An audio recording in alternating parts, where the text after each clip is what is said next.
നമസ്കാരം. കേരളം പ്രളയക്കെടുതിയിൽ വലയുകയാണ്. ഈ അവസരത്തിൽ നമ്മുടെ മുഖ്യമന്ത്രി വി ഡി സതീശൻ്റെ ഭാഗത്തു നിന്ന് ഒരു വലിയ പ്രസ്താവനകൾ ഉണ്ടായിരുന്നു. ഈ നദികളിൽ മണലടിഞ്ഞതാണ് ഈ ഒരു പ്രശ്നത്തിൻ്റെ ഒരു പ്രധാന കാരണം. അതുകൊണ്ട് തന്നെ മണൽ മാറ്റുവാനുള്ള നടപടികൾ സത്വരമായി സ്വീകരിക്കുമെന്നുള്ള അദ്ദേഹത്തിൻ്റെ ഒരു പ്രസ്താവന. ആ പശ്ചാത്തലത്തിൽ നമുക്ക് ഈ പ്രളയക്കെടുതി 2018 നിന്ന് നമ്മൾ പാഠങ്ങളൊന്നും പഠിച്ചില്ലേ? എന്തുകൊണ്ട് വീണ്ടും ഇത്തരത്തിലൊരു മിന്നൽ പ്രളയത്തിന് കേരളം ഇരയായി? ഒരുപാട് പേർ ദുരിതക്കടലിൽ അകപ്പെട്ടു. ഈ വിഷയങ്ങളെ സംബന്ധിച്ചും ഈ മണൽ മാറ്റി ഈ പ്രളയത്തിന് പരിഹാരം കാണുവാൻ സാധിക്കുമോ? അല്ലെങ്കിൽ ഈ പ്രളയത്തിൻ്റെ പിന്നിലുള്ള യഥാർത്ഥ വിഷയം എന്താണ്? കാലാവസ്ഥാ വ്യതിയാനം, നിരവധി വിഷയങ്ങളുണ്ട് ഈ പ്രളയവുമായി ബന്ധപ്പെട്ട് തന്നെ കിടക്കുന്നു. ഈ വിഷയത്തെക്കുറിച്ച് നമ്മളോട് സംസാരിക്കുവാൻ ഇന്ന് തത്വമയി ന്യൂസിനോടൊപ്പം ചേരുന്നത് മുതിർന്ന മാധ്യമപ്രവർത്തകനും പരിസ്ഥിതി പ്രവർത്തകനെന്ന് ഞാൻ പറയുമ്പോൾ ഒരു പരമ്പരാഗത രീതിയിൽ നിങ്ങൾ അദ്ദേഹത്തെ കാണരുത്, അതിലേക്ക് ഞാൻ വരാം. മുതിർന്ന മാധ്യമപ്രവർത്തകനും പരിസ്ഥിതി പ്രവർത്തകനുമായിട്ടുള്ള ശ്രീ എസ് ഡി വേണുകുമാറാണ്. അദ്ദേഹത്തെ ഞാൻ പറഞ്ഞത് ഒരു പരമ്പരാഗത രീതിയിലുള്ളൊരു പരിസ്ഥിതിവാദിയല്ല അദ്ദേഹം കൃത്യമായിട്ട് ചെങ്ങന്നൂരിലാണ് അദ്ദേഹത്തിൻ്റെ താമസം. ഈ പ്രളയക്കെടുതിയെല്ലാം നേരിട്ട് ഇപ്പോഴും അനുഭവിച്ചു കൊണ്ടിരിക്കുന്ന ഒരു വ്യക്തിയാണ്. ഈ നദിയിൽ നിന്ന് മണൽ മാറ്റി ഇതിന് പരിഹാരം കാണുമോ? ആ വിഷയത്തെക്കുറിച്ചൊക്കെ ഏറെ പഠനങ്ങളും ഗവേഷണങ്ങളും നടത്തിയിട്ടുള്ളത്. ഗവേഷണം എന്നുള്ളത് ശാസ്ത്രീയമായിട്ടുള്ള ഗവേഷണമല്ല, അങ്ങനെ ഒരു അവകാശവാദവും അദ്ദേഹത്തിനില്ല. പക്ഷേ ഇതുമായിട്ട് ബന്ധപ്പെട്ടിട്ടുള്ള ഉദ്യോഗസ്ഥന്മാർ, ഇതുപോലുള്ള പദ്ധതികൾ വരുമ്പോൾ ആ പദ്ധതികൾ പഠിച്ച ഉദ്യോഗസ്ഥന്മാർ, IAS-കാർ, പരിസ്ഥിതിവാദികൾ, പരിസ്ഥിതി പ്രവർത്തകർ, ഇവരുമൊക്കെയായിട്ടുള്ള നിരന്തരമായിട്ടുള്ള സമ്പർക്കത്തിലൂടെ അദ്ദേഹം ഈ വിഷയത്തെ സംബന്ധിച്ച് ആർജിച്ചിട്ടുള്ള ഒരു അറിവ് വളരെ വലുതാണ്. ആ അറിവ് നമ്മളോട് പങ്കുവയ്ക്കുവാനായി അദ്ദേഹം ഇന്ന് നമ്മളോടൊപ്പമുണ്ട്. അദ്ദേഹത്തിലേക്ക് പോകാം നേരെ തന്നെ. ആദ്യമേ തന്നെ ഔപചാരികമായ ചോദ്യത്തിലേക്ക് തന്നെ കടന്നുകൊണ്ട് നമുക്ക് ശ്രീ എസ് ഡി വേണുകുമാറിലേക്ക് പോകാം. നമസ്കാരം സാറിൻ്റെ ഒരു ഫേസ്ബുക്ക് പോസ്റ്റ് ഈ അടുത്തിടയ്ക്ക് വളരെ ശ്രദ്ധേയമായൊരു ഫേസ്ബുക്ക് പോസ്റ്റായിരുന്നു. കാലാവസ്ഥാ വ്യതിയാനത്തെ സംബന്ധിച്ചും നമ്മുടെ നദികളെ സംബന്ധിച്ചുമുള്ള വളരെ ഒരു ചുരുക്കം വാക്കുകളിൽ വളരെ ശക്തമായിട്ടുള്ള ഒരു പ്രതികരണമാണെന്ന് തന്നെ പറയാം, അല്ലെങ്കിൽ ഒരു ആശങ്കയാണെന്ന് പറയാം. ഈ കാലാവസ്ഥാ വ്യതിയാനം നാം ഒന്ന് കണക്കെടുക്കുകയാണെങ്കിൽ നമ്മുടെ കേരളത്തിലെ കാലാവസ്ഥാ വ്യതിയാനത്തിൻ്റെ ഒരു കാരണം താങ്കളുടെ ഒരു വീക്ഷണകോണിൽ എന്താണ്? എത്രത്തോളം ഈ കാലാവസ്ഥാ വ്യതിയാനം നമുക്ക് അനുഭവപ്പെടുന്നുണ്ട് ഇത്രയും കാലം ജീവിച്ചിരുന്നവരെന്നുള്ള രീതിയിൽ? ഒരു പഴയ കാലാവസ്ഥ നമ്മൾ പറയില്ല, പണ്ട് കാലത്തൊക്കെ ഭയങ്കര മഴയായിരുന്നു അല്ലെങ്കിൽ നല്ല കാലാവസ്ഥയായിരുന്നു എന്നൊക്കെ പറയുന്ന ആ ഒരു വ്യതിയാനത്തിൽ നിന്ന് നമുക്കൊന്ന് തുടങ്ങാമെന്ന് തോന്നുന്നു. എന്താണ് താങ്കളുടെ ഒരു വീക്ഷണകോൺ ഈ കാലാവസ്ഥാ വ്യതിയാനത്തെക്കുറിച്ച്, ഇപ്പോൾ നാം ഈ അനുഭവിക്കുന്ന പ്രളയം ഉൾപ്പെടെ? ഇവിടെ നമ്മളെ സംബന്ധിച്ചിടത്തോളം നമുക്കറിയാമല്ലോ, കർക്കിടക മാസമായിരുന്നു. അപ്പൊ ഈ കർക്കിടക മാസത്തിൽ നമ്മുടെ പഴയ ഓർമ്മ എന്ന് പറഞ്ഞു കഴിഞ്ഞാൽ തോരാതെ പെയ്യുന്ന മഴയാണ്. അപ്പം അത്തരത്തിലുള്ള ഒരു അനുഭവം നമുക്ക് ഉണ്ടാകുന്ന വളരെ വൈകിയാണ്. അതേപോലെ എല്ലാം നമ്മളിപ്പം വേനലായാലും ശരി, മഞ്ഞായാലും ശരി, ഇപ്പൊ ഏത് കാലമായാലും നമ്മൾ നേരത്തെ നമുക്ക് അനുഭവവേദ്യമായിരുന്ന പോലെയല്ല ഇപ്പൊ അത് നമ്മൾ അനുഭവിക്കുന്നു. അതേപോലെ നേരത്തെ നീണ്ട കാലം പെയ്തുകൊണ്ടിരുന്ന മൺസൂൺ അടക്കമുള്ള കാര്യങ്ങളിൽ ആ രീതിയിൽ ഉണ്ടാവുന്നില്ല. ഒരു പ്രത്യേക സമയത്ത് അതിഘോരമായിട്ടുള്ള ഒരു മഴ, ഇപ്പം മേഘവിസ്ഫോടനം എന്നൊക്കെ പറയുന്നു, ആ രീതിയിൽ വളരെ കുറഞ്ഞ സമയം കൊണ്ട് വളരെ കൂടിയ അളവിൽ മഴ പെയ്യുകയാണ്. അപ്പൊ അത്തരം മഴകൾ വരുമ്പോൾ ഉണ്ടാകുന്ന സ്വാഭാവികമായിട്ടുള്ള അതിന്റെ ഒരു പ്രത്യാഘാതമാണ് നമ്മളിപ്പോ കണ്ട വെള്ളപ്പൊക്കം അടക്കമുള്ള പ്രശ്നങ്ങൾ. ഇപ്പോ ഇവർ പറയുന്നത് വടശ്ശേരിക്കരയിൽ ഒരു മണിക്കൂറിൽ 340 മില്ലിമീറ്റർ മഴ പെയ്തു എന്നാവും. അതൊക്കെ എന്ന് പറഞ്ഞു കഴിഞ്ഞാൽ ഒരു ദീർഘനാൾ കൊണ്ട് നമുക്ക് കിട്ടിക്കൊണ്ടിരുന്ന മഴയാണ്. അപ്പം ആ രീതിയിൽ കാലാവസ്ഥയിൽ വലിയ മാറ്റങ്ങൾ വരുന്നുണ്ട്. ചൂടായാലും ശരി, എക്സ്ട്രീം ക്ലൈമറ്റ് ആണ്. ഇപ്പൊ നമ്മുടെ ഇവിടുത്തെ പ്രശ്നം തന്നെ, ഇപ്പൊ എന്റെ മകള് ജർമ്മനിയിലാണുള്ളത്. അവിടെ അവർക്ക് എയർ കണ്ടീഷണറോ ഫാനോ ഒന്നുമില്ല, കാരണം അത്രത്തോളം തണുപ്പാണ്. തണുപ്പ് വളരെ അധികം അനുഭവപ്പെടുന്ന പ്രദേശമാണ് യൂറോപ്പിൽ. പക്ഷെ ഇപ്പൊ അവിടെ വളരെ വലിയ ചൂട് അവിടെ അനുഭവപ്പെടുകയാണ്. അവിടെ 40 ഡിഗ്രി സെൽഷ്യസ് ഒക്കെ ചൂടാണ്. ആ 40 ഡിഗ്രി പോലും 50ന്റെ ഫീലാണ് അവർക്ക് ഉണ്ടാകുന്നതെന്ന് പറയുന്നു. അപ്പൊ അവർക്ക് സഹിക്കാൻ വയ്യാത്ത അസഹ്യമായ കാലാവസ്ഥയാണ്. അത് അവിടെ തന്നെയല്ല, എല്ലായിടത്തും ഉണ്ട് ഇപ്പോൾ. അതിപ്പോ നമ്മുടെ ഈ ഗ്ലോബൽ വാർമിങ്ങിനെ പറ്റിയൊക്കെ പറയുന്നുണ്ടല്ലോ. അപ്പൊ മൊത്തത്തിൽ ഉണ്ടായിരിക്കുന്ന ഒരു പ്രതിഭാസമാണ്. അതിന്റെ ഭാഗമായിട്ട് നമ്മളും അത് അനുഭവിക്കുന്നു. അതിന്റെ ഭാഗമായിട്ട് നമ്മൾ ഇപ്പം അനുഭവിച്ച സംഭവം എന്താ വെച്ച് കഴിഞ്ഞാൽ, ഇപ്പൊ ഉണ്ടായ ഈ മിന്നൽ പ്രളയമാണ് കേരളം ആകെ. ഇപ്പം പലയിടത്തും ഉരുൾപൊട്ടലുണ്ടായി, പെട്ടെന്ന് വെള്ളപ്പൊക്കം ഉണ്ടായി. ഇപ്പൊ പാലാ നഗരമടക്കം വെള്ളത്തിൽ മുങ്ങി, റാന്നി നഗരം, ആറന്മുള നഗരം, അപ്പൊ ഇനി പ്രദേശങ്ങളെല്ലാം വെള്ളത്തിൽ മുങ്ങുകയായിരുന്നു ചെയ്തു. അപ്പൊ അത്തരത്തിലുള്ളൊരു അവസ്ഥയിലേക്ക് നമ്മൾ മാറിക്കൊണ്ടിരിക്കുന്നത്. നമുക്ക് പ്രെഡിക്റ്റ് ചെയ്യാൻ പറ്റുന്നില്ല നമ്മുടെ കാലാവസ്ഥ. അതെ. അപ്പോൾ സാർ, ഈ കാലാവസ്ഥയുടെ ഈ ഒരു വ്യതിയാനം ഒരു വശത്ത്, അപ്പോൾ ഈ മിന്നൽ പ്രളയം എന്നുള്ളൊരു പ്രതിഭാസം 2018 മുതൽ, പണ്ട് 1920കളിൽ ഉണ്ടായിരുന്നു എന്ന് കേട്ടിട്ടുള്ളതല്ലാതെ ഇപ്പോൾ ജീവിച്ചിരിക്കുന്ന ആളുകളുടെ ഓർമ്മയിൽ 2018 മിന്നൽ പ്രളയം വലിയ ദുരന്തമുണ്ടാക്കി. ഈ ഒരു പ്രളയത്തിൻ്റെ ഒരു കാരണം പലപ്പോഴും പറയാറുണ്ട്, രാഷ്ട്രീയമൊക്കെ ആയിട്ടുള്ള ആരോപണങ്ങൾ, രാഷ്ട്രീയപരമായിട്ടുള്ള ആരോപണങ്ങൾ മനുഷ്യനിർമ്മിതമാണെന്ന് അവരും ഇവരും എല്ലാം. നമുക്ക് രാഷ്ട്രീയ പാർട്ടികളെ വിടാം. സാറിൻ്റെ ഒരു വീക്ഷണകോണിൽ ഇതൊരു മനുഷ്യനിർമ്മിതമാണോ അതോ മറ്റെന്തെങ്കിലും കാരണങ്ങൾ ഇതിൻ്റെ പിന്നിലുണ്ടോ? കേരളം അഭിമുഖീകരിക്കുന്ന ഒരു മിന്നൽ പ്രളയം, ഈ വലിയൊരു ദുരിതക്കടൽ. ഇത് 2018 ആഗസ്റ്റിലാണല്ലോ പ്രളയം ഉണ്ടാകുന്നത്. ആഗസ്റ്റ് മാസത്തില് ഒരാഴ്ച നീണ്ടു നിന്നൊരു മഴയുണ്ടായിരുന്നു. ആ മഴയെ തുടർന്ന് മഴയ്ക്കൊരു ചെറിയ ശമനമുണ്ടായി, ജലനിരപ്പ് ഉയർന്നു. ആ ജലനിരപ്പ് കുറച്ചൊക്കെ താണു. ഞങ്ങള് പമ്പ നദിയുടെ കൈവഴിയായുള്ള വരട്ടാറിന്റെ തീരത്താണ് ഞാൻ താമസിക്കുന്നത്. അപ്പം കുറച്ച് വെള്ളം താണു നിൽക്കുന്നു. അങ്ങനെ നിൽക്കുന്ന സമയത്ത് പെട്ടെന്ന് 2 ദിവസം വലിയൊരു മഴ പെയ്യുന്നു. ആ മഴയെ തുടർന്നാണ് ഈ അതിഭീകരമായിട്ടുള്ള, നമ്മളുടെ ഓർമ്മയിൽ എക്കാലത്ത് മറക്കാനാവാത്ത രീതിയിൽ ദുരന്തം വിതച്ച 2018 വെള്ളപ്പൊക്കം. ആ വെള്ളപ്പൊക്കം ഞങ്ങൾ കാണുന്നത് ഒരിക്കലും നമുക്ക് അങ്ങനെ ഒരു പ്രതീക്ഷയില്ല. എന്റെ ഓർമ്മയിലെങ്കും അങ്ങനെ ഒരു വെള്ളപ്പൊക്കമോ അങ്ങനത്തെ പ്രശ്നമോ ഇല്ല. ഞാൻ ഈ നദീ തീരത്ത് താമസിക്കുന്ന ആളാണ്. നമ്മള് കണ്ടുകൊണ്ടിരിക്കുകയാണ് ഓരോ സെന്റിമീറ്റർ കണക്കെ വെള്ളം ഇങ്ങനെ പൊങ്ങിക്കൊണ്ടിരിക്കും. നമ്മുടെ കൺമുന്നിൽ പെട്ടെന്ന് വെള്ളം കയറി വരികയാണ്. നമുക്ക് ഒന്നും ചെയ്യാൻ പറ്റുന്നതിന് മുമ്പ് തന്നെ നമ്മുടെ മുറികളിലേക്കും വീടുകളിലേക്കും ഇങ്ങനെ വെള്ളം ഇരച്ച് കയറുകയാണ്. എല്ലായിടത്തും പെട്ടെന്ന് കൺമുന്നിൽ നമ്മുടെ പ്രദേശത്തെ മുക്കുകയാണ്. ആ പ്രളയം എന്ന് പറയുന്നത് മനുഷ്യനിർമ്മിതം തന്നെയാണ്. ഇപ്പൊ ഞാൻ പറയുന്നത് മനുഷ്യനിർമ്മിതമാണ്. പക്ഷേ ഞാൻ ആ പ്രളയത്തിനെ തുടർന്ന് നമ്മുടെ ചെങ്ങന്നൂർ ഭാഗങ്ങളിൽ പ്രളയബാധിത പ്രദേശങ്ങൾ സന്ദർശിക്കാൻ എത്തിയ മേധാ പട്കർ എന്ന പരിസ്ഥിതി പ്രവർത്തക, അവരെ ഞാൻ അവിടെ വെച്ച് കാണുകയുണ്ടായി.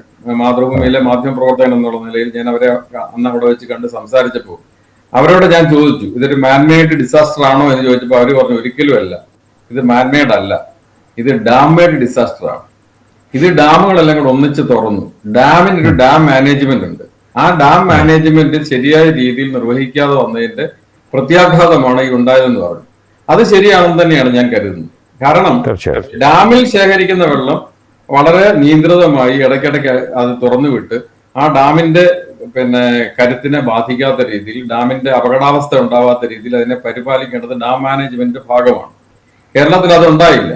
ദൗർഭാഗ്യവശാൽ അന്ന് എല്ലാവരും പറയുന്നത് നമ്മളെന്തോ പ്രളയത്തെ നേരിടാൻ വേണ്ടിയിട്ട് ഈ വെള്ളത്തെ നമ്മൾ കരുതി വെച്ചു എന്നുള്ള രീതിയിൽ ഉള്ള ഒരു വാദഗതിയാണ് അന്ന് കേട്ടത്. അതെന്തായാലും എന്ത് തന്നെയായാലും പമ്പയെ സംബന്ധിച്ചിടത്തോളം പമ്പയിലെ സർവ്വ ഡാമുകളും ഒന്നിച്ച് തുറക്കുകയാണ് ചെയ്തത്. മറ്റു നദികളിലും ഇതേപോലെ സംഭവിച്ചു. അപ്പൊ കേരളത്തിലെ മുഴുവൻ നദികളിലും ഒരേപോലെ ഈ ഡാമുകളെല്ലാം കൂടെ തുറന്നു വിട്ടപ്പോൾ അതുണ്ടാക്കിയ പ്രത്യാഘാതമാണ് ആ വെള്ളപ്പൊക്കം. അപ്പം അത് മാൻമെയ്ഡ് ആണോ ഡാംമെയ്ഡ് ആണോ, എന്തായാലും അത് മനുഷ്യനിർമ്മിതമായിരുന്നു. മനുഷ്യർ അറിഞ്ഞു ചെയ്ത, മനുഷ്യരുടെ കയ്യബദ്ധം കൊണ്ടോ അല്ലെങ്കിൽ മനഃപൂർവ്വം സംഭവിച്ച ഒരു പ്രളയമാണ് അന്നുണ്ടായത്. തീർച്ചയായിട്ടും 2018 നിന്ന് 2026 നാം എത്തുമ്പോൾ ഇപ്പോൾ വലിയൊരു ദുരന്തമല്ല എന്ന് പറയുകയാണെങ്കിലും സത്യത്തിൽ ഇപ്പോൾ ആറന്മുള ഭാഗത്ത്, പത്തനംതിട്ട ആറന്മുള ഭാഗത്തൊക്കെ ഉണ്ടായത് വലിയ ദുരന്തം തന്നെയാണ്. നാം പാഠങ്ങളൊന്നും പഠിച്ചിട്ടില്ല എന്ന് വേണോ മനസ്സിലാക്കാൻ, അതോ ഇപ്പോഴും ഈ പറയുന്നത് പോലെ ഡാം മാനേജ്മെൻ്റ് ആണെങ്കിലും ഹ്യൂമൻ മാനേജ്മെൻ്റ് ആണെങ്കിലും അതേപടി തന്നെ തുടരുകയാണോ? സാറിൻ്റെ കാഴ്ചപ്പാട് എങ്ങനെയാണ്? ഇതിൽ ചില കാര്യങ്ങൾ നമ്മുടെ പ്രതീക്ഷയ്ക്ക് അപ്പുറത്തേക്ക് വരും. ഇപ്പൊ ഇവിടെ ഈ പ്രാവശ്യത്തെ വെള്ളപ്പൊക്കത്തിൽ ഈ ആറന്മുളയും റാന്നിയും ഒക്കെ മുക്കിയ ആ വെള്ളപ്പൊക്കം എന്ന് പറയുന്നത് അത് പെട്ടെന്നുണ്ടായ ഒരു ഉരുൾപൊട്ടലിന്റെ തുടർച്ചയായിരുന്നു.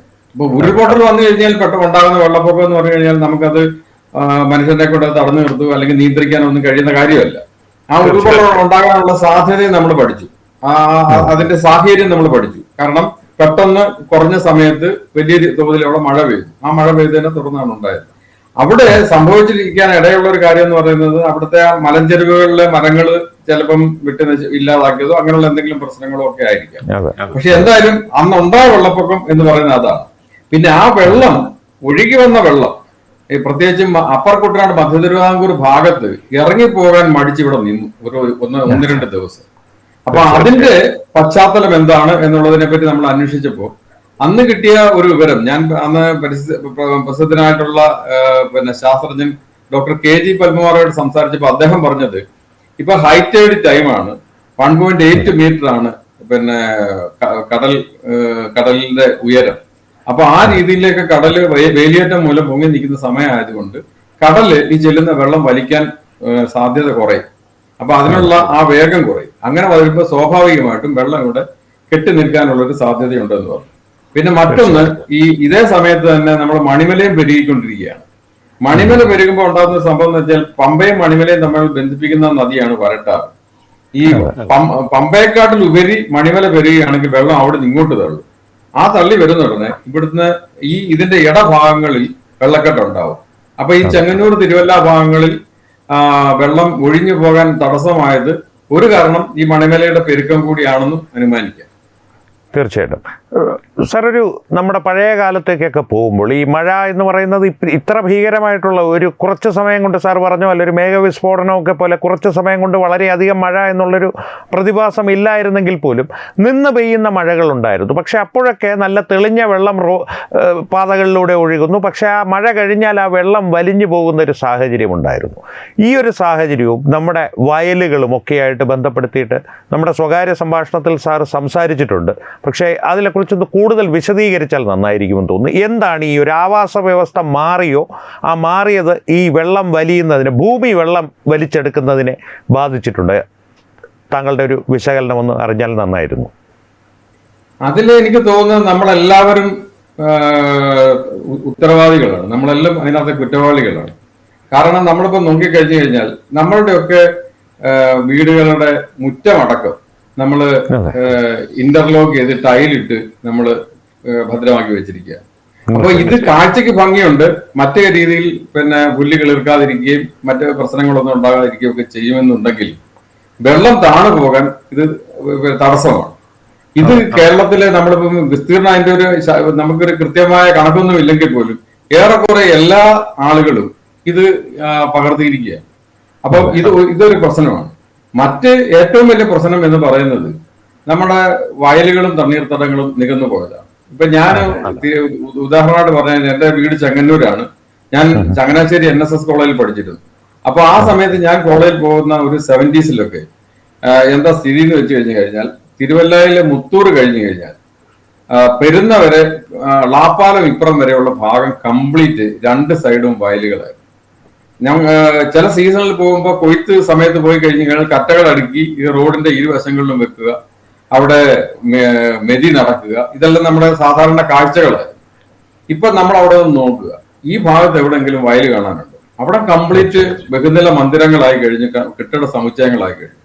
അപ്പൊ ആ രീതിയിലേക്ക് ഇതിന്റെ റോഡിന്റെ വശങ്ങൾ മാത്രമല്ല, ഉൾഭാഗങ്ങളിലേക്ക് പോയാലും നമ്മുടെ തിരുവല്ല അടക്കമുള്ള പ്രദേശങ്ങൾ ഉയർന്നിരിക്കുന്ന വൻകിട ഹോസ്പിറ്റലുകൾ അടക്കം പിന്നെ പൊങ്ങി നിൽക്കുന്നത് ഇതുപോലുള്ള വയലുകളിലാണ്, വയലുകൾ നികത്തിയിട്ടാണ്. അപ്പൊ സ്വാഭാവികമായിട്ടും ചെന്ന് ഈ വയലുകളിലും തണ്ണീർത്തടങ്ങളിലും ചെന്ന് പിന്നെ അവിടെ പരന്ന് ഒഴുകി അവിടെ പിന്നെ ഭൂഗർഭത്തിലേക്ക് ഇറങ്ങി പോകേണ്ട വെള്ളം ഇപ്പൊ നമ്മുടെ ഈ കോൺക്രീറ്റ് റോഡുകളിലും കോൺക്രീറ്റ് തറകളിലുമായിട്ട് ഇങ്ങനെ കിടക്കുകയാണ്, എങ്ങോട്ട് പോകാൻ മാർഗമില്ലാതെ. അതാണ് അതിന്റെ യഥാർത്ഥ പ്രശ്നം. ഇതിന് നമ്മളെല്ലാം തുല്യ ഉത്തരവാദികളുമാണ്. തീർച്ചയായിട്ടും. ഇനി ഈ ആവാസ വ്യവസ്ഥയെ സംബന്ധിച്ച് പറയുമ്പോൾ നദികളിലെ മണലടിയുന്ന ഒരു പ്രതിഭാസം, അതേക്കുറിച്ച് നമ്മുടെ മുഖ്യമന്ത്രി തന്നെ ഈ അടുത്തിടയ്ക്ക് ഒരു പ്രസ്താവന ഇറക്കിയുണ്ടായി. കാരണം നദികളിൽ നിന്നെല്ലാം മണൽ വാരേണ്ട സമയമായിരിക്കുന്നു. വളരെ കാര്യമായിട്ട് തന്നെ അദ്ദേഹം ഒരിക്കലല്ല, അത് ആവർത്തിച്ച് പറഞ്ഞു. മാധ്യമങ്ങളെ പ്രളയത്തിന് ശേഷം മാധ്യമങ്ങളെ ആദ്യമായിട്ട് കണ്ടപ്പോഴും പിന്നീടെല്ലാം അദ്ദേഹം ആവർത്തിച്ച് പറഞ്ഞു അതിനുള്ള നടപടികൾ തുടങ്ങുമെന്നും പറഞ്ഞു. താങ്കളുടെ ആ ഫേസ്ബുക്ക് പോസ്റ്റിൽ അതിനെക്കുറിച്ച് താങ്കൾ പരാമർശിച്ചിരുന്നു. ആ വിഷയത്തെ എനിക്ക് തോന്നുന്നത് കുറച്ചും കൂടി ഒന്ന് ആഴത്തിലൊന്ന് വിശകലനം ചെയ്യേണ്ടതുണ്ട്. താങ്കളുടെ വാക്കുകളിൽ തന്നെ കേൾക്കുന്നത് പ്രേക്ഷകർക്ക് കുറച്ചും കൂടി ഉപകാരപ്രദമായിരിക്കുമെന്ന് തോന്നുന്നു. അതിനെ എങ്ങനെ കാണുന്നു താങ്കൾ, മുഖ്യമന്ത്രിയുടെ ഈ ഒരു പ്രസ്താവന? ഇത് മുഖ്യമന്ത്രിയുടെ ഇപ്പോ VD സതീശൻ മുഖ്യമന്ത്രിയായ ശേഷം ഉണ്ടായിട്ടുള്ള ഒരു ചിന്താഗതിയല്ല. ഇത് വർഷങ്ങളായിട്ട് ഇവിടെ നടക്കുന്നതാണ്. മണൽ എന്ന് പറയുന്നത്, മണലിൽ കണ്ടുവച്ചിരിക്കുന്ന ഒരു വലിയ വിഭാഗമുണ്ട്. നേരത്തെ ക്വാറിയിൽ കണ്ടുവച്ചിരുന്ന ആളുകൾ, അതേപോലെ തന്നെ ഇതിൽ നിക്ഷിപ്ത താല്പര്യമുള്ള ഒരു വലിയ ലോബിയുണ്ട്. അവരെ സംബന്ധിച്ചിടത്തോളം അവരുടെ ലക്ഷ്യം ഏത് ഗവൺമെന്റ് വന്നു കഴിഞ്ഞാലും അവർക്ക് ഈ ഈ സാധനം ഖനനം ചെയ്തെടുക്കുക, അതിന് നിന്നുള്ള ലാഭം ഉണ്ടാക്കുക എന്നുള്ളതാണ്. അല്ലാതെ ഇവിടുത്തെ നമ്മളെ നദി രക്ഷിക്കാനോ അല്ലെങ്കിൽ പരിസ്ഥിതി രക്ഷിക്കാനോ വെള്ളപ്പൊക്കത്തിൽ നിന്ന് നമ്മളെ സംരക്ഷിക്കാനോ ഒന്നുമല്ല. ഒരു സമയത്ത് ഇത് ക്വാറിയായിരുന്നു, പിന്നീട് മലയിടിച്ച് നിരത്തി മണ്ണ് കൊണ്ടുപോകുന്നതായി, ഇപ്പം മണലായി. ഇത്രയൊക്കെയുള്ള വ്യത്യാസമേ ഉള്ളൂ.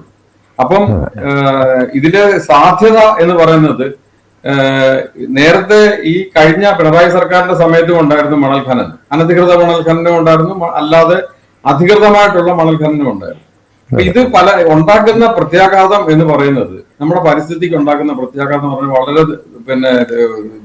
ദൂരവ്യാപകമാണെന്ന് അറിയാത്തവരല്ല ഈ നേതാക്കന്മാരാരും. ഇപ്പോ ഈ മണൽ ഖനനത്തെ പറ്റി പറയുമ്പോൾ ഒരു ചെറിയ ഉദാഹരണം ഞാൻ പറയാം.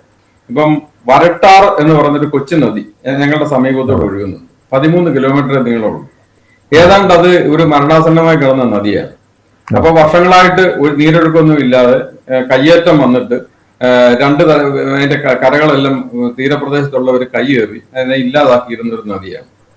ഈ നദിയെ നമ്മുടെ തോമസ് ഐസക് ധനമന്ത്രിയായിരിക്കുന്ന സമയത്ത്, ഒന്നാം പിണറായി സർക്കാരിന്റെ സമയത്താണ് അദ്ദേഹം മുൻകൈ എടുത്തുകൊണ്ട് വരട്ടാർ പുനരുജ്ജീവനം എന്ന് പറഞ്ഞിട്ട് ഒരു മൂവ്മെന്റ് നടത്തുകയുണ്ടായി.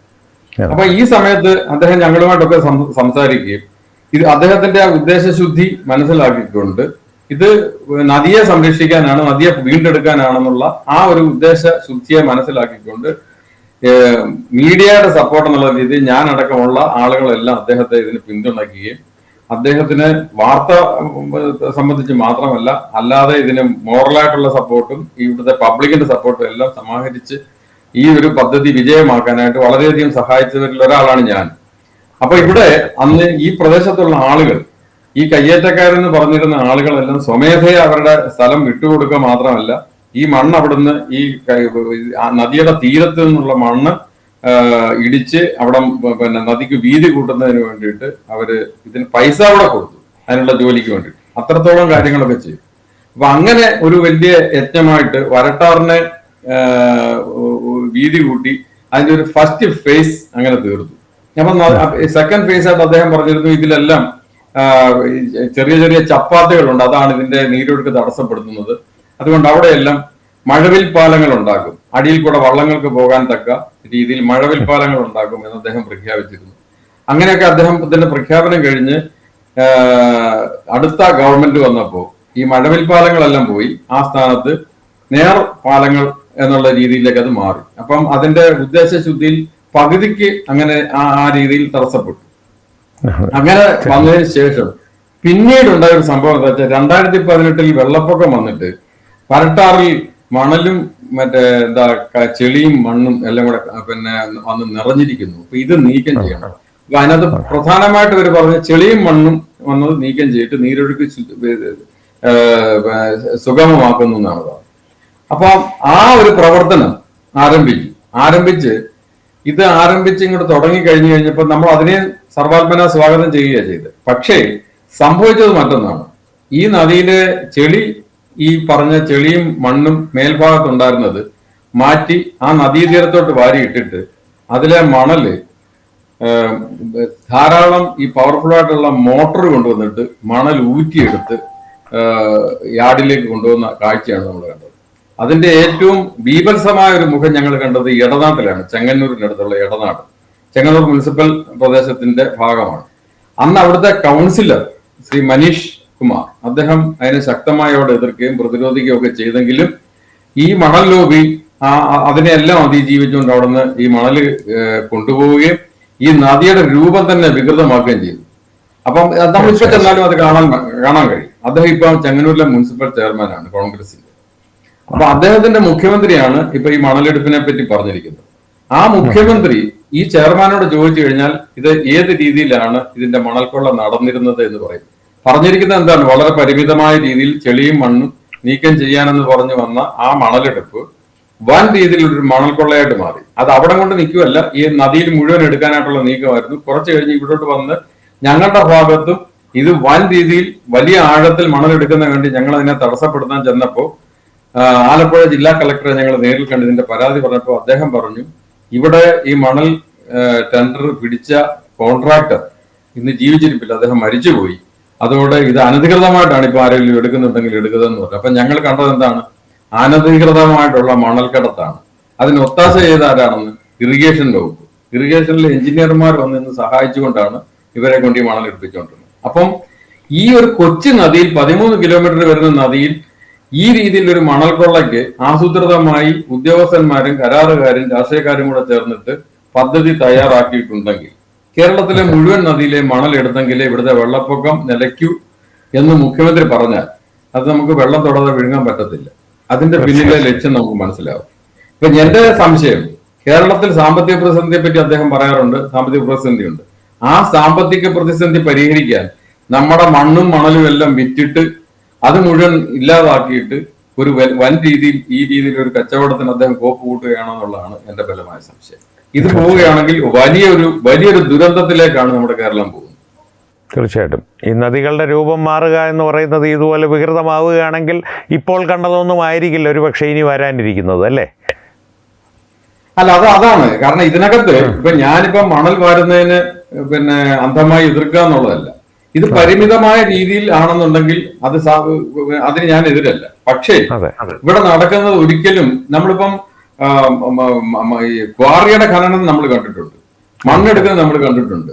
എല്ലാ കുന്നുകളും ഇടിച്ചു നിരത്തുന്നത് ആർത്തിയോട് ചെന്ന് മറ്റേ JCB കൊണ്ടുവന്നിട്ട് ആർത്തിയോട് ഇതെല്ലാം വലിച്ചിറക്കുന്ന മനുഷ്യന്റെ ആ ഒരു ദുരയുണ്ടല്ലോ, അതിന്റെ ദുരന്തങ്ങളാണ് നമ്മൾ അവിടെ എല്ലാം കണ്ടുകൊണ്ടിരുന്നത്. അതിന്റെ പ്രത്യാഘാതങ്ങൾ ഒത്തിരിയിടത്ത് നമ്മൾ കണ്ടു. ഈ മലയിടിച്ചതിന്റെയും പാറ ഇടിച്ചതിന്റെയും ഭാഗമായിട്ട് പലയിടത്തും മണ്ണ് ദുർബലമായതും പരിസ്ഥിതി ദുർബലമായതും പല രീതിയിലുള്ള പ്രത്യാഘാതങ്ങൾ അതിന്റെ രീതിയിലുണ്ടായതെല്ലാം നമ്മൾ കണ്ടു. അതിന്റെ മറ്റൊരു മുഖമാണ് ഈ നദിയിലെ സംഭവം കൊണ്ട് ഉണ്ടാകാൻ പോകുന്നത്. പ്രത്യേകിച്ചും നമ്മുടെ ആലപ്പുഴ ജില്ലാ കളക്ടർ ശ്രീ PV വേണുഗോപാൽ ഒരു 10 വർഷം മുമ്പ് അദ്ദേഹം ഈ മണ്ണെടുക്കുന്നതിനെ പറ്റി ഒരു പഠനം നടത്തിയുണ്ടായി. അദ്ദേഹം മണ്ണെടുക്കാൻ അന്ന് ആലോചിച്ചതിന്റെ പ്രധാന കാരണം ഈ വരട്ടാറിൽ നിന്നും വൻ തോതിൽ പലരും അനധികൃതമായി മണൽ കടത്തുന്നത് അദ്ദേഹത്തിന്റെ ശ്രദ്ധയിൽപ്പെടുകയും അങ്ങനെ വന്നു കഴിഞ്ഞപ്പം ഇത് നമ്മളെന്നാ ടെൻഡർ ചെയ്ത് കൊടുത്തു കഴിഞ്ഞ് അനധികൃതം എന്നുള്ളത് അധികൃതമാക്കിയാൽ കുറച്ച് വരുമാനം സർക്കാരിന് കിട്ടുമല്ലോ എന്ന് പറഞ്ഞിട്ട് അദ്ദേഹം ഇതിന്റെ ഒരു പഠനം നടത്തിച്ചു. ആ പഠനം നടത്തിച്ചു കഴിഞ്ഞപ്പോൾ ആ പാരിസ്ഥിതികാഘാത പഠന റിപ്പോർട്ടിൽ പറയുന്നത്, നിങ്ങൾ അങ്ങനെ ഇതിന്റെ മണൽ ആഴം കൂട്ടി കഴിഞ്ഞു കഴിഞ്ഞാൽ ഭൂഗർഭ ജലവിധാനം താഴും. ഭൂഗർഭ ജലവിധാനം താണു കഴിഞ്ഞു കഴിഞ്ഞാൽ അതിന്റെ പ്രത്യാഘാതമായി കിണറുകളിലേക്കുള്ള ഉറവകൾ നിലയ്ക്കും, അങ്ങനെ കിണറുകൾ പറ്റും. അപ്പൊ വളരെ വലിയൊരു ദുരന്തമാണ് ഉണ്ടാകുന്നത്. അപ്പൊ ഈ നദികൾ താഴ്ത്തി കഴിഞ്ഞു കഴിഞ്ഞാൽ അതിന്റെ തീരപ്രദേശങ്ങളിലുള്ള കിണറുകളെല്ലാം പറ്റുകയും രൂക്ഷമായ ജലക്ഷാമം ഉണ്ടാവുകയും ചെയ്യും. അപ്പം ഫലത്തിൽ വരുന്നത് നമ്മൾ ഒരു ഊഷര ഭൂമിയായി ഈ പ്രദേശമാകെ മാറുന്ന ഒരു അവസ്ഥയിലേക്ക് പോവുകയാണ്. അപ്പൊ അതുണ്ടാവാതിരിക്കാൻ വേണ്ടിയിട്ട് അദ്ദേഹം ആ പദ്ധതിയിൽ നിന്ന് പിൻവാങ്ങും. അപ്പൊ അദ്ദേഹത്തോട് ഞാൻ ചോദിച്ചപ്പോൾ അദ്ദേഹം പറഞ്ഞു, അത് മുന്നോട്ട് കൊണ്ടുപോയി കഴിഞ്ഞു കഴിഞ്ഞാൽ നിങ്ങളുടെയൊക്കെ പ്രദേശങ്ങളെല്ലാം കിണറുകളെല്ലാം ഇല്ലാതായി പോകും എന്ന് പറഞ്ഞു. ഇതിനെപ്പറ്റി നമ്മുടെ ഈ പറഞ്ഞ മണലിന്റെ കാര്യത്തിൽ ഇത്രത്തോളം ഉത്സാഹം കാണിക്കുന്ന ഒരു രാഷ്ട്രീയ നേതാക്കൾക്കും നമ്മുടെ ഈ ജലക്ഷാമത്തിന്റെ കാര്യത്തിൽ യാതൊരു ഉത്കണ്ഠയുമില്ല. അപ്പൊ നമ്മുടെ ഉത്കണ്ഠ എന്ന് പറയുന്നത് ഇതെല്ലാം കൂടെ ചേരുന്നതാണ്. വെള്ളപ്പൊക്കത്തെ പോലെ തന്നെ പ്രധാനമാണ് ജലക്ഷാമം. വെള്ളപ്പൊക്കം 2 ദിവസം കൊണ്ട് വെള്ളപ്പൊക്കത്തിന്റെ പ്രശ്നം തീർന്നു. ജലക്ഷാമം വന്നു കഴിഞ്ഞു കഴിഞ്ഞാൽ ഒരു സീസൺ ഒരു വേനൽക്കാലം മുഴുവനാണ് നമ്മൾ അനുഭവിക്കുന്നത്. അപ്പൊ അതിനെപ്പറ്റിയുള്ള ചിന്തകളും ഇതോടൊപ്പം വേണം. അതില്ലാതെ നമ്മൾ പ്രളയം ഉണ്ടാക്കിയത് മണലാണെന്നുള്ള രീതിയിൽ നമ്മളൊരു കുറ്റക്കാരനെ കണ്ടെത്തി കഴിഞ്ഞു. അവിടെ മണലാണ് നമ്മുടെ വില്ലൻ. അത് പ്രളയം ഉണ്ടാക്കിയത് മണലാണ്, അതുകൊണ്ട് മണലിനെ മുഴുവൻ വാരി നമ്മൾ ഇങ്ങ് എടുക്കുക. ഇതാണ് ഇപ്പൊ കണ്ടുപിടിച്ചിരിക്കുന്ന ഒറ്റമൂലി. ഈ ഒറ്റമൂലി ഒട്ടും ശാസ്ത്രീയമല്ല എന്നുള്ളത് നമുക്കറിയാം. ഇത് ഇവർക്കും അറിയാം. അതുകൊണ്ടാണല്ലോ നമ്മുടെ കടൽ മണൽ ഖനനം ചെയ്യുന്നതിനെ പറ്റി കേന്ദ്ര സർക്കാർ ഒരു ആലോചനയുമായി വന്നപ്പോ അതിനെതിരെ UDF സർക്കാർ, അന്നത്തെ LDF സർക്കാരും അന്നത്തെ UDF കൂടെ ഒറ്റക്കെട്ടായി അതിനെ എതിർത്തു. അന്ന് അവർ പറഞ്ഞത് എന്താണ്? കടലിന്റെ ആവാസ വ്യവസ്ഥയെ തകിടം മറിക്കും. കടലിലെ മണലെടുത്താൽ ആവാസ വ്യവസ്ഥ തകരും, അവിടുത്തെ മത്സ്യ സമ്പത്ത് നശിക്കും എന്ന് പറഞ്ഞു കഴിഞ്ഞാൽ ഇതേ പ്രശ്നം അതിനെക്കാട്ട് ചെറിയ നദിയിലുണ്ടാവില്ലേ? ഇത് ഇത്രയും വലിയ കടലിന്റെ ആവാസ വ്യവസ്ഥ നശിക്കുമെന്നുണ്ടെങ്കിൽ അതിനെക്കാട്ട് വളരെ ചെറിയ നദി ഈ മണലെടുക്കുകയും ഈ രീതിയിലുള്ള പ്രശ്നം നടത്തുകയും ഈ രീതിയിലുള്ള ഖനനം നടത്തുകയും ചെയ്തു കഴിഞ്ഞാൽ അതിനെക്കാട്ടി രൂക്ഷമായ പാരിസ്ഥിതിക ആഘാതം ഈ നദികളിൽ ഉണ്ടാവില്ലേ? അതിനെപ്പറ്റി ഇവർക്ക് അറിയാഞ്ഞിട്ടല്ല. പക്ഷേ മറ്റേത് ഒരു രാഷ്ട്രീയമായിട്ട് അവർ പറയുകയും ഇതിനെ സൗകര്യപൂർവ്വം അവിടെ മറക്കുകയുമാണ്. സാറിപ്പോൾ ഈ പറഞ്ഞ കാര്യം വളരെ സുവ്യക്തമാണ്. പക്ഷേ എനിക്കൊരു സംശയമുള്ളത്, ഈ കടലിൻ്റെ കാര്യം പറഞ്ഞു. ഈ ചോദ്യം നമ്മൾ രാഷ്ട്രീയക്കാരോട് ഉന്നയിക്കുകയാണെങ്കിൽ തിരിച്ച് അവർ വയ്ക്കുവാൻ സാധ്യതയുള്ളൊരു ന്യായമെന്ന് എനിക്ക് തോന്നുന്നത്, കടലിൽ സ്ഥിരമായിട്ടുള്ള മണലാണ്, പക്ഷേ ഈ നദികളിൽ വന്നടിഞ്ഞത്, ഈ വെള്ളപ്പൊക്ക കാലത്ത് വന്നടിഞ്ഞ മണലും ചെളിയും ഒക്കെ ഉണ്ട്. അതാണ് മാറ്റുവാൻ ശ്രമിക്കുന്നതെന്നുള്ളൊരു ന്യായം അവർ പറയുവാനുള്ള സാധ്യതയില്ലേ? കാരണം ഇത്തരത്തിലുള്ളൊരു പ്രവൃത്തിയെ, കാരണം ഈ നദികൾ വികൃതമാക്കുന്നതിനെ തടയുവാൻ നമ്മളാൽ സാധിക്കുന്നത് ചെയ്യുവാൻ മുന്നിട്ടിറങ്ങുമ്പോൾ ഇത്തരത്തിലുള്ള പലപ്പോഴും അവരൊരു ന്യായവും പറയാറില്ല. അവർക്ക് ചെയ്യാനുള്ളത് അവർ ചെയ്തുകൊണ്ട് പോകും. പക്ഷെ തിരിച്ചൊരു ന്യായമായിട്ട് അവരിത് പറയുവാൻ സാധ്യതയില്ലേ? കാരണം ഈ അതെ, ഇവിടെ വന്ന ഇറിഗേഷൻകാരോട് ഞങ്ങൾ പറഞ്ഞു, ഈ ചെളിയും മണ്ണും മാറ്റാനാണെങ്കിൽ എന്തുകൊണ്ട് ചെളിയും മണ്ണും മാറ്റിയിട്ട് നിങ്ങൾ ഇവിടുന്ന് കൊണ്ടുപോയില്ല? നമ്മുടെ മുന്നിൽ ഈ ദൃഷ്ടാന്തം കിടക്കുകയാണ്. ഇതൊരു സാമ്പിളായിട്ട് ഞാൻ പറയുകയാണ്. കാരണം ഇവിടെ നടന്ന ഒരു സംഭവമാണ്. ഒരു ചെറിയ ദൂരം 13 കിലോമീറ്ററിലേക്ക് വന്ന മണലെടുപ്പിന്റെ ഒരു സംഭവം വന്നപ്പോ അതിനെ ഏത് രീതിയിലാണ് ഇവിടെ സംഭവിച്ചതെന്നുള്ളത് ഞാൻ ചൂണ്ടിക്കാണിക്കുകയാണ്. ഇവിടുത്തെ മണലും മണ്ണും അല്ല അവർ നീക്കിയത്, മണലും ഈ ചെളിയും മണ്ണും അല്ല നീക്കിയത്. ചെളിയും മണ്ണും മാറ്റിയിട്ടിട്ട് ഇവിടുന്ന് മണല് മുഴുവൻ എടുത്ത് ഇവിടുത്തെ നമ്മുടെ ഈ അടുത്ത് തന്നെയുള്ള പ്രദേശം കല്ലിശ്ശേരി എന്ന് പറയുന്ന സ്ഥലത്ത് ഒരു വലിയ യാർഡ് ഉണ്ടാക്കിയിട്ട് അവിടെ ഒരു തെങ്ങിന്റെ അത്ര ഉയരത്തിൽ ഈ മണൽ കൊണ്ട് അവിടെ കൂട്ടിയിട്ടിരിക്കുന്ന കാഴ്ച ഈ പ്രദേശത്തുകാരെല്ലാം കണ്ടതാണ്. ഇത് മുഴുവൻ കൊണ്ടുപോയത് ഈ പരട്ടാറ്റിൽ നിന്നാണ്. ഇവർ പറഞ്ഞത് എന്താണെന്ന് അറിയോ? ഞങ്ങളോട് പറഞ്ഞ 3 മീറ്റർ മുതൽ അങ്ങേയറ്റം ചില സ്ഥലങ്ങളിൽ ഒരു 6 മീറ്റർ വരെ ഞങ്ങൾ എടുക്കുന്നുള്ളൂ എന്ന് പറഞ്ഞു. അത്ര മണൽ എടുത്തു കഴിഞ്ഞാൽ എങ്ങനെ ഇവിടെ ഇത്ര മണൽ വരിക? അതൊരു ചെറിയ സ്ഥലത്തു നിന്ന് മാത്രം. ഈ 13 കിലോമീറ്ററിൽ ഒരു ഏറി വന്ന ഒരു 2 കിലോമീറ്റർ വരെ അവർ മണൽ എടുത്തിട്ടുള്ളൂ. ആ അത്രയും സ്ഥലത്തു നിന്ന് ഇവർ ഇത്രമാത്രം മണൽ ഖനനം ചെയ്തിട്ടുണ്ടെങ്കിൽ ബാക്കി മണലും കൂടെ എടുത്തു കഴിഞ്ഞാൽ ഈ പ്രദേശത്തിന്റെ അവസ്ഥ എന്താവും? ഈ പ്രദേശത്തെ കിണറുകളുടെ അവസ്ഥ എന്താവും? ഈ പ്രദേശത്തിന്റെ പാരിസ്ഥിതിക ആവാസ വ്യവസ്ഥ ഇതെല്ലാം തകരത്തില്ലേ? അപ്പം ഈ കടലിൽ സംഭവിക്കുന്നു പറഞ്ഞ സംഭവത്തെ പറ്റി ഞങ്ങൾക്ക് തിരിച്ചു ചോദിക്കാനുള്ളത്, ആ കടലിൽ എത്ര സംഭവിക്കുന്നുണ്ടെങ്കിൽ നദിയിൽ ഇത് സംഭവം സംഭവിക്കത്തില്ല. അതിന് എന്താ അവർക്ക് മറുപടി? അപ്പൊ ഇതിനകത്ത് ഈ മണ്ണ് നീക്കം ചെയ്തിട്ട് ഞങ്ങൾ അതിന് എതിരല്ല. ഈ മേൽമണ്ണോ അല്ലെങ്കിൽ ഒരു നീരൊഴുക്ക് സുഗമമാക്കത്തക്ക രീതിയിൽ ചെറിയ രീതിയിൽ മണലോ നീക്കം ചെയ്തിട്ട് ഒഴുകി വന്ന മണൽ കുറച്ച് വളരെ വളരെ പരിമിതമായിട്ടേ ഉണ്ടാവുള്ളൂ, വളരെ പരിമിതം. ആ മണൽ ഇപ്പൊ നേരത്തെ നമ്മൾ കണ്ടിട്ടുണ്ടല്ലോ, നാടൻ വള്ളങ്ങളിൽ വന്നിട്ട് കുട്ടയിൽ വന്നിട്ട് ആളുകൾ കോരിക്കൊണ്ട് പോകുന്നത്. അത് അവർ കൊണ്ടുവന്നതിന് എത്രത്തോളം കൊണ്ടുപോകാൻ പറ്റുമെന്ന് നമുക്കറിയാം. എന്ന രീതിയിൽ വളരെ ചെറിയ രീതിയിൽ ഇതിനെ ഒരു ചെറിയ അളവിൽ കൊണ്ടുപോകുന്നതിന് പകരം വലിയ മോട്ടോറുകളും JCB പോലുള്ള യന്ത്രങ്ങളും കൊണ്ടുവന്നിട്ട് കുത്തിവാരി എടുത്തോണ്ട് പോയി കഴിഞ്ഞു കഴിഞ്ഞാൽ നമുക്ക് എങ്ങനെ എത്രമാത്രം എടുക്കുന്നു നമുക്ക് എങ്ങനെ ഇതിനെ അളക്കാൻ പറ്റും? സാധാരണക്കാരൻ എങ്ങനെ മനസ്സിലാവും?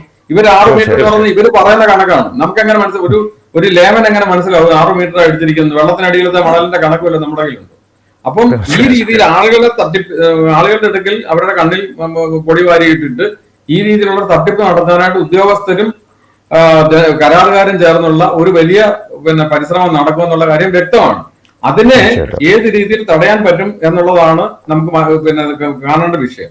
അതിൽ എന്റെ ഒരു നിർദ്ദേശം, എന്റെ അനുഭവത്തിന്റെ ഞങ്ങളുടെ ഇവിടെ അവരുടെ മുന്നിൽ അന്ന് വെച്ച ഒരു നിർദ്ദേശം എന്ന് പറയുന്നത്, ഇതിന്റെ നദീ തീരത്തുള്ള കംപ്ലീറ്റ് ആളുകളെ ഉൾപ്പെട്ട ഒരു നിരീക്ഷണ സമിതി ഉണ്ടാവണം.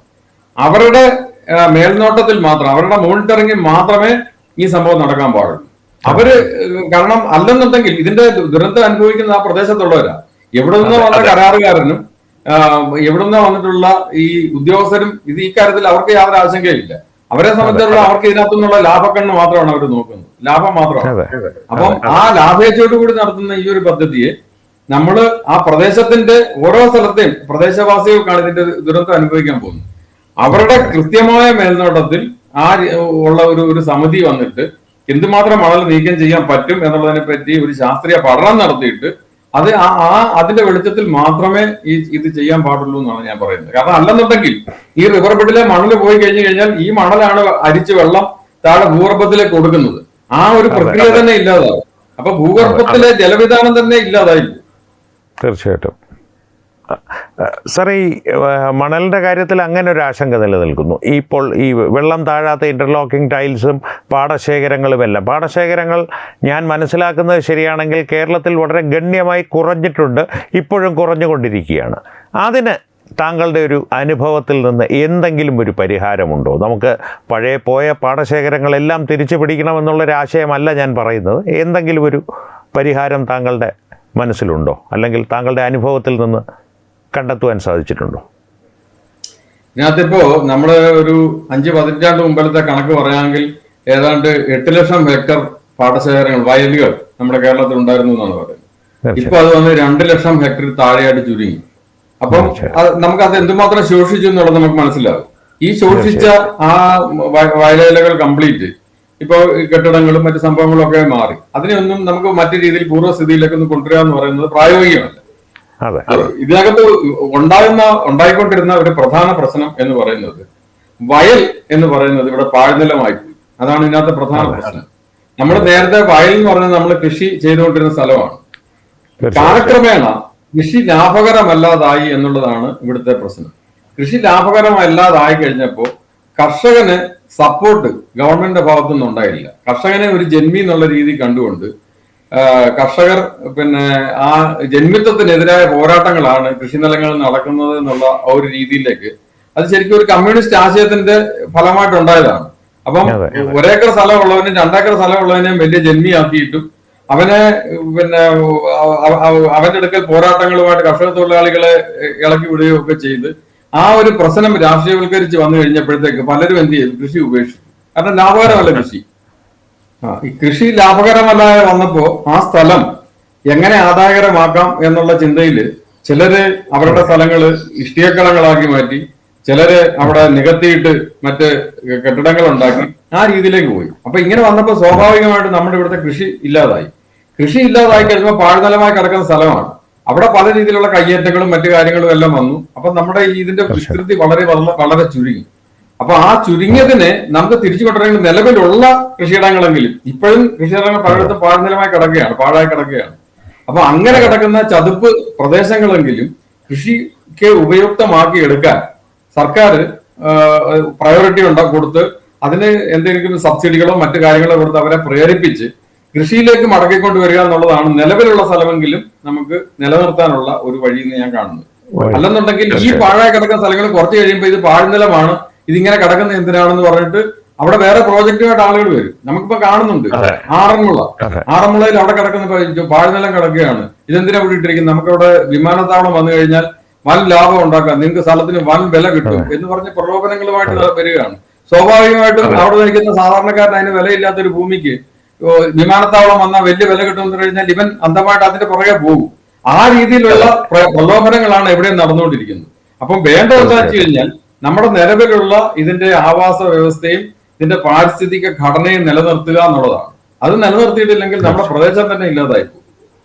തീർച്ചയായിട്ടും സാർ, ഇപ്പോൾ ഈ ഒരു കൃഷിസ്ഥലങ്ങളുടെ കാര്യത്തിൽ താങ്കൾ പറഞ്ഞു, താങ്കളുടെ ഒരു വീക്ഷണകോണ് പറഞ്ഞു. ഇനി അതിനും അപ്പുറത്തേക്ക് നമ്മുടെ ഈ ഒരു കമ്മ്യൂണിസ്റ്റ് സർക്കാർ ഉണ്ടായിരുന്ന സമയത്ത് പഠനങ്ങൾ വിദേശ രാജ്യങ്ങളിൽ പഠനം നടത്തി റൂം ഫോർ റിവർ എന്നുള്ളൊരു പദ്ധതിയൊക്കെ ആസൂത്രണം ചെയ്യപ്പെട്ടിരുന്നു. അതിൻ്റെ ഒരു പ്രായോഗികത അതെങ്ങനെ നടപ്പാക്കാം, അത് എങ്ങനെയാണ്, പ്രയോജനമുള്ള പദ്ധതിയാണോ, അത് നടപ്പാക്കാൻ എന്തൊക്കെയാണ് തടസ്സങ്ങൾ? താങ്കളുടെ ഒരു വീക്ഷണകോണിൽ എന്താണ് അതിൻ്റെ ഒരു പ്രായോഗികത? ഇതിന്റെ പ്രായോഗികം എന്ന് പറഞ്ഞാൽ ഈ പദ്ധതികൾ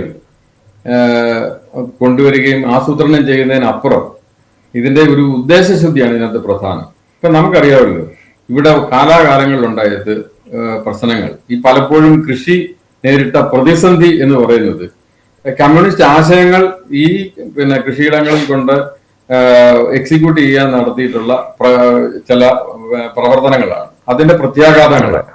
ഇപ്പോ നമ്മുടെ വയൽ മനുഷ്യപ്രയത്നം കൂടാതെ യന്ത്രങ്ങളിലൂടെ കൃഷി ചെയ്യാനായിട്ട്, യന്ത്രവൽകൃത കൃഷി ചെയ്യാനായിട്ട് ആളുകൾ തുനിഞ്ഞപ്പോ അതിനെതിരെ ആദ്യമേ കൊടി പിടിച്ചിറങ്ങിയത് കമ്മ്യൂണിസ്റ്റ് പാർട്ടിയും അവരുടെ തൊഴിലാളി വിഭാഗവുമാണ്.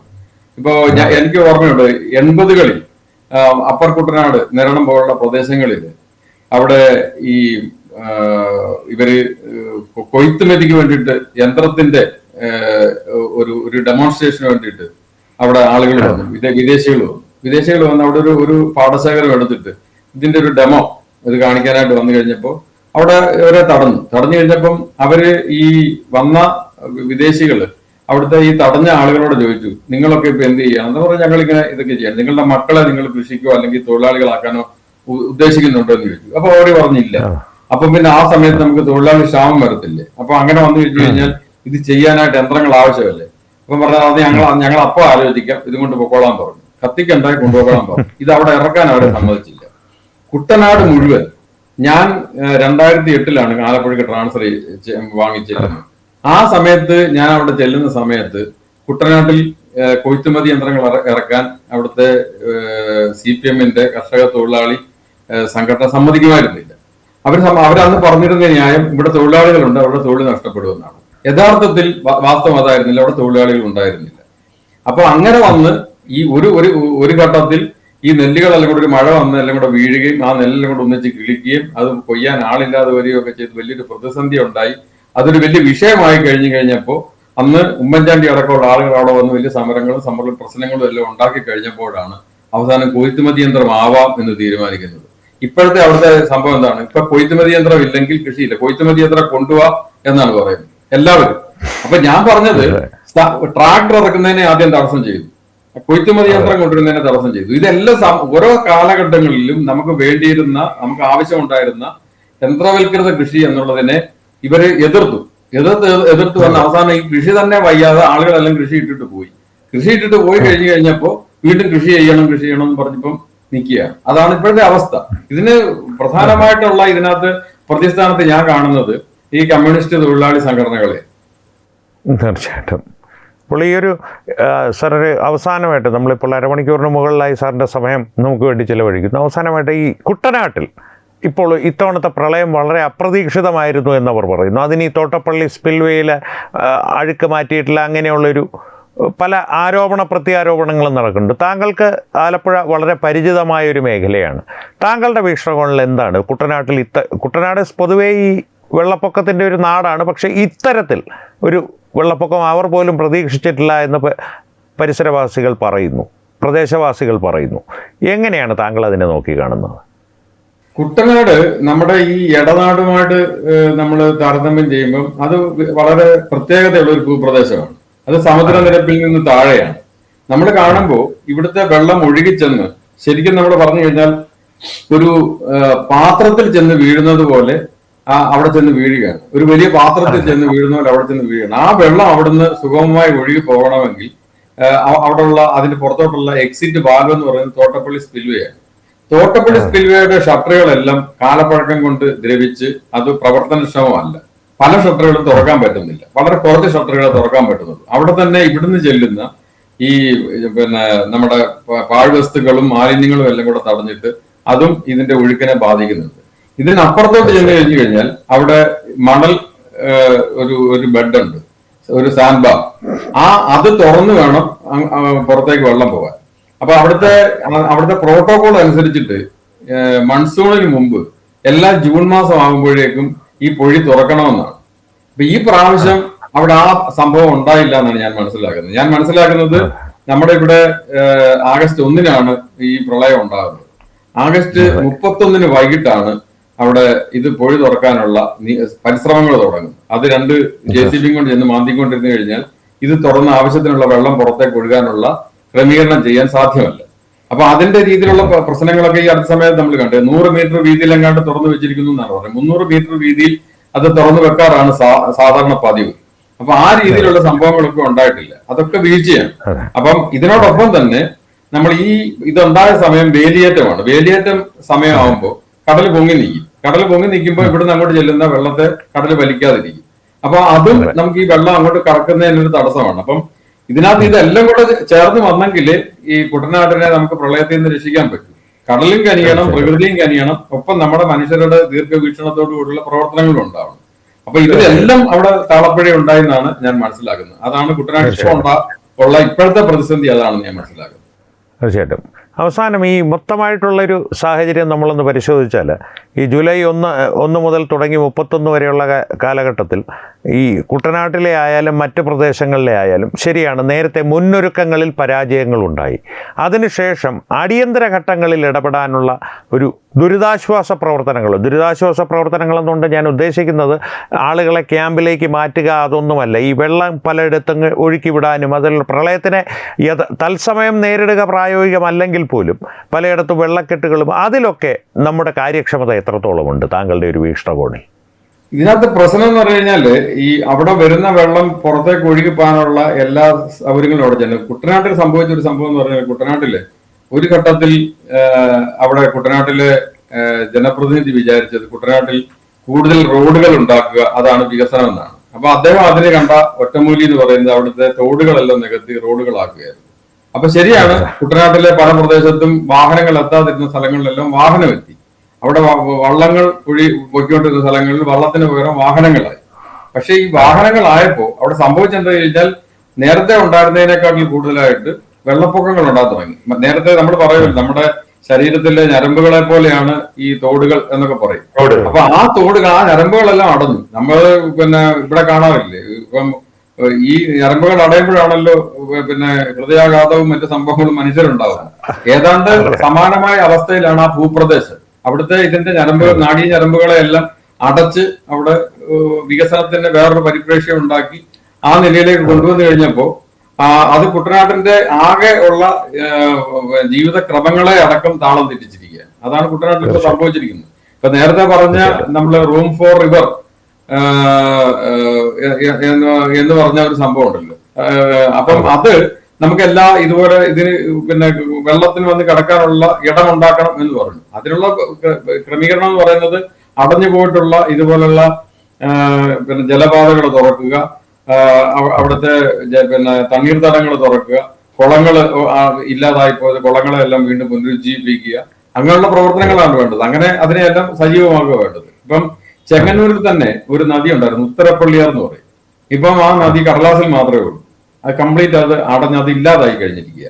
പലപ്പോഴും ഉത്തരപ്പള്ളിയാറിനെ വീണ്ടെടുക്കുന്നു എന്ന് പറയുന്നതല്ലാതെ ഉത്തരപ്പള്ളിയാറിനെ അങ്ങനെ വീണ്ടെടുക്കാൻ കഴിഞ്ഞിട്ടില്ല. ഇതുപോലെ നാശോന്മുഖമായ ഒരു നദിയായിരുന്നു കുട്ടമ്പേരൂരാറ്. കുട്ടമ്പേരൂരാറ് അവിടുത്തെ പഞ്ചായത്തിന്റെ അക്കാലത്തെ പ്രസിഡന്റ് അദ്ദേഹത്തിന്റെ പരിശ്രമപരമായിട്ടൊക്കെ അവിടെ കുറച്ച് പ്രവർത്തനങ്ങൾ നടന്ന് കുട്ടമ്പേരൂരാർ ഏതാണ്ട് പ്രവർത്തന സജ്ജമായിട്ടുണ്ട്, ഒഴുകുന്ന ഒരു രീതിയിലായിട്ടുണ്ട്. എന്ന് പറയുന്ന രീതിയിൽ ഒരു പ്രവർത്തനം നമുക്ക് ഈ ഉത്തരപ്പള്ളിയാറിലും ഉണ്ടായാൽ ഈ പ്രദേശത്തിന് അത് വളരെ ഗുണം ചെയ്യും. അപ്പൊ ഇതുപോലെ എല്ലാ പ്രദേശത്തും ഇതുപോലെ ഇല്ലാതായി പോയിട്ടുള്ള നദികളും ജലപാതകളും കുളങ്ങളും തണ്ണീർത്തടങ്ങളും ഒക്കെ ഉണ്ട്. അതിനെയൊക്കെ ഈ പാഴ്നിലങ്ങൾ എന്നുള്ള രീതിയിലോ അല്ലെങ്കിൽ പ്രയോജനമില്ലാത്ത സ്ഥലങ്ങൾ എന്നുള്ള രീതിയിലോ കളയാതെ അതിനെല്ലാം വീണ്ടെടുക്കുക, അല്ലെ സംരക്ഷിക്കുക എന്നുള്ളതാണ്. തീർച്ചയായിട്ടും. അപ്പോൾ ഇനി അങ്ങോട്ടുള്ള കാലഘട്ടത്തിൽ ഇത്തരത്തിലൊരു നടപടി സർക്കാരുകളുടെ, അത് ഇപ്പോൾ LDF ആയാലും UDF ആയാലും ഇനി നാളെ BJP വന്നാലും ഏത് സർക്കാരുകൾ മാറി മാറി വന്നാലും അവരുടെ ഭാഗത്തു നിന്നുണ്ടാകാനായിട്ട് എൻ്റെ മനസ്സിൽ തോന്നുന്നൊരു കാര്യം ഞാൻ സാറിനോട് പറയാം. സാറ് നേരത്തെ പറഞ്ഞ പോലെ ഈ മണലൂറ്റിൻ്റെ കാര്യത്തിൽ ആ തീരത്ത് താമസിക്കുന്നവരുടെ ഒരു സമിതി ഉണ്ടാക്കി അത് അവരുടെ മേൽനോട്ടത്തിലായിരിക്കണമെന്ന് പറഞ്ഞതുപോലെ ഈ നദിയുടെ കരയിൽ താമസിക്കുന്ന ആളുകളുടെ ഭാഗത്ത് നിന്ന് അവരെ ഒന്ന് ബോധവൽക്കരിച്ചതിന് മുന്നിട്ടിറങ്ങുവാനുള്ള സംവിധാനങ്ങൾ എന്തെങ്കിലും നമ്മുടെ നാട്ടിലുണ്ടോ? അതിന് വേണ്ടിയിട്ട് സാറിനെ പോലുള്ളവർ പ്രവർത്തിക്കുന്നുണ്ടോ? അല്ലെങ്കിൽ മറ്റാരെങ്കിലും അത് ചെയ്തിട്ടുണ്ടോ? ഒന്നറിയുവാനുള്ള കൗതുകം കൊണ്ട് ചോദിക്കുകയാണ്. അല്ലെങ്കിൽ ഇനിയൊരു സംരംഭം അങ്ങനെ തുടങ്ങുവാനുള്ളൊരു തുടക്കത്തിന് വേണ്ടിയിട്ട് ചോദിക്കുകയാണ് അവസാനത്തെ ചോദ്യമായിട്ട്. അത് തീർച്ചയായിട്ടും വേണ്ടത് ഈ പറഞ്ഞ നദിയുടെ യഥാർത്ഥ ഗുണഭോക്താവ് എന്ന് പറയുന്നത് അതിന്റെ തീരത്ത് താമസിക്കുന്നവരാണ്. അപ്പൊ അവരെ കൂടെ വിശ്വാസത്തിലെടുത്ത് അവരെ കൂടെ ഉൾപ്പെടുത്തിക്കൊണ്ട് ഈ നദീതീര സംരക്ഷണ സമിതികൾ എല്ലായിടത്തും ഉണ്ടാക്കിയാൽ ആ പ്രദേശത്തിന്റെ ആ ഒരു സംരക്ഷണത്തിൽ അവർക്കൊരു താല്പര്യം ഉണ്ടാവുമല്ലോ. ഇത് പലപ്പോഴും ഇപ്പൊ ഞങ്ങൾ ഇവിടെ നിൽക്കുന്നുണ്ടെങ്കിൽ ഞങ്ങൾ ഇതിന്റെ ഒരു ശത്രുക്കൾ എന്നുള്ള രീതിയിലേക്കാണ് ഞങ്ങളെ കാണുന്നത്. ഈ വരട്ടാറിന്റെ തീരത്തുള്ള ആളുകളെ പൊതുവായിട്ട് ആ വരട്ടാറിന്റെ വരട്ടാർ കയ്യേറിയിരിക്കുന്ന ആളുകൾ എന്നുള്ള നിലയ്ക്ക് കാണുന്നു. അപ്പൊ അതിനപ്പുറം അല്ലെങ്കിൽ പമ്പയാള തീരത്ത് താമസിക്കുന്ന ആളുകള് ആ നദിയുടെ യഥാർത്ഥ ഗുണഭോക്താവ് എന്നുള്ള നിലയിൽ കണ്ടുകൊണ്ട് അവിടെ ആ ഇരുകരകളിലും താമസിക്കുന്ന ആളുകളെ ഉൾപ്പെടുത്തി ഒരു തീര സംരക്ഷണ സമിതി ഉണ്ടാക്കി ഈ നദീ പരിപാലനത്തിന് അവർക്കൊരു ചുമതല ഉണ്ടാകുന്ന രീതിയിലേക്ക് ഒരു ക്രമീകരണം ഉണ്ടാക്കി അതേപോലെ ഈ നദിയെ മലിനപ്പെടുത്തുന്നവർക്കെതിരെ കർശനമായ നടപടിയെടുക്കാൻ ഇവർക്ക് ഈ ഒരു ബോഡിക്ക് ഒരു പരിമിതമായ അധികാരം ഉണ്ടാവുകയും ഒക്കെ ചെയ്യുന്ന ഒരു ക്രമീകരണം ഉണ്ടാവുന്നത് നന്നായിരിക്കും. അത് പ്രാദേശിക സർക്കാരിന്റെ പഞ്ചായത്തുകളുടെ മുനിസിപ്പാലിറ്റികളുടെ ചുമതലയിൽ അത് ചെയ്യാവുന്നതേ ഉള്ളൂ. നമ്മുടെ വാർഡ് സഭ എന്നൊക്കെ പറയുന്ന പോലെ ഈ നദിക്ക് വേണ്ടിയിട്ട് എല്ലാ പ്രദേശങ്ങളിലും ആ നദീതീര സംരക്ഷണം ലക്ഷ്യമാക്കിക്കൊണ്ട് അല്ലെ നദീ സംരക്ഷണം ലക്ഷ്യമാക്കിക്കൊണ്ട് അങ്ങനത്തെ ഒരു പ്രവർത്തനം ഉണ്ടാവണം. അതുണ്ടാവുന്നതിനോടൊപ്പം ഈ നദിയിലെ മണലെടുക്കുകയോ മറ്റുള്ള കാര്യങ്ങളോ വരുവാണെങ്കിൽ ഇവർക്ക് അതിനകത്തൊരു സേ ഉണ്ടാവുകയും വേണം. കൃത്യമായിട്ട് ഇവരുടെ ഒരു അഭിപ്രായം കൂടെ പരിഗണിച്ചുകൊണ്ട് വേണം എത്രമാത്രം മണൽ എടുക്കാം, എങ്ങനെ എടുക്കാം എന്നുള്ളതിന്റെ കാര്യത്തിൽ ഒരു തീരുമാനം വരേണ്ടത്. സാധാരണഗതിയിൽ ഉണ്ടാകുന്നതെന്ന് പറഞ്ഞാൽ ഇത് കരാറുകാരനും ഉദ്യോഗസ്ഥനും കൂടെ ചേർന്ന് തീരുമാനിച്ചിട്ട് അവരുടെ യുക്തം പോലെ ഇതുകൊണ്ട് പോവുകയാണ് ചെയ്യുന്നത്.